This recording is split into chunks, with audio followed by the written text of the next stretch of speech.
Good morning and God bless you.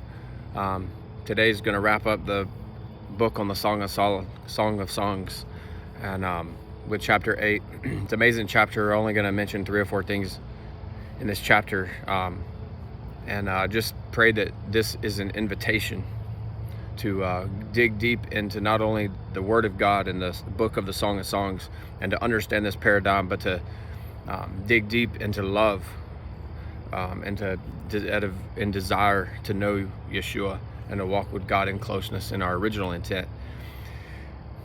The book starts out, the girl seems to be maybe reflecting some still from the chapter before, but she says, oh, that you were like my brothers. If I should see you outside, I would kiss you and I would take you to the house of my mother and I would not let go.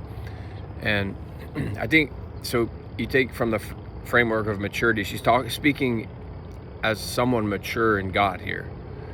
And she's saying, speaking of great desire, saying, if I would see you on the outside, we always want to see him. We always want to see him and have him manifest outwardly, right? It's like we do always want that. It's inside, it's part of who I am. I do. And I'm never going to stop talking about it. But the thing she says next is, she's talking about the desire to see him, right? But then she goes on and says, his hand is under my head and his other hand embraces me, something like that. So what she's doing is she's bringing it back and saying, but he's with me. But God is with me. He's on the inside of me. And that is as real as it gets. That is the reality. It would be awesome to see Jesus on the outside, but it is greater that he's inside of us. And when we understand that we would understand that and walk like God is in us. And that's what she's saying. The desire is there, of course, to see him. It's part of how we're made. But he is with me. Jesus is with us. He's on the inside of us. And we must understand that and walk with him like that. So amazing. And then the next thing is, it says, who is this who comes up from the wilderness leaning upon the beloved?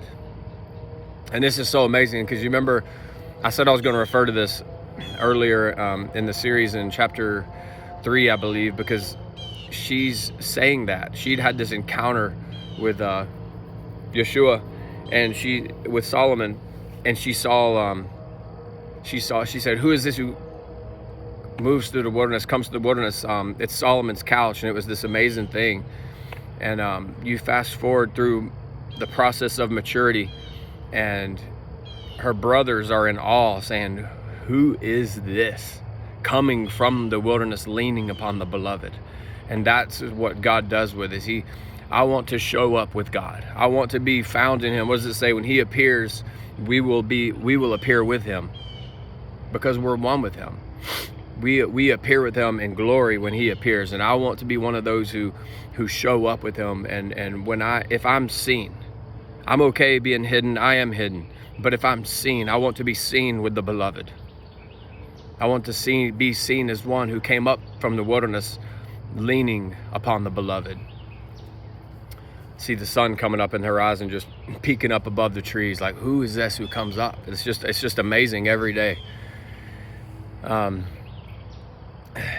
then the last thing I'll mention is it talks about, she said, set me as a seal upon your heart. For love is as strong as death, and jealousy as flames of fire. It says the very flame of God. Love, this is the only place God is mentioned in this whole book. And it says love, the love is so deep. It's as strong as death. Most of us understand how death works. It kills people. Once people die and submit to death, they don't ever get up again. Like that's a pretty powerful thing. People have died and been dead for 1,000 years. Like they die and they just don't get up. Love is that strong. The power of love is as strong as the power that kills and keeps dead for 1,000 years. The power of love and life, a flame of God that's as powerful to sustain us for 1,000 years in life. And when it says God here, it says loves, and it's the jealousy of love is a vehement flame. It's a fierce flame. And that's where it says God. It's like the flame of God, the flame of Yah. That's what it says. The jealousy of and strength of love is a fierce love that's like a flame, the actual flame of God. Amazing how much power is given to the power of love at the end of this. And I love the reference to Yahweh. God bless you. There's a lot more stuff in there. But I pray that this is a blessing and something we can see that we always are at a place of God's plan is for us to mature. We have to mature. We must mature. And as we mature, we come into a greater relationship with Jesus, and that changes everything else in the world. It's first, and it overlays everything we will ever do or be. Shalom.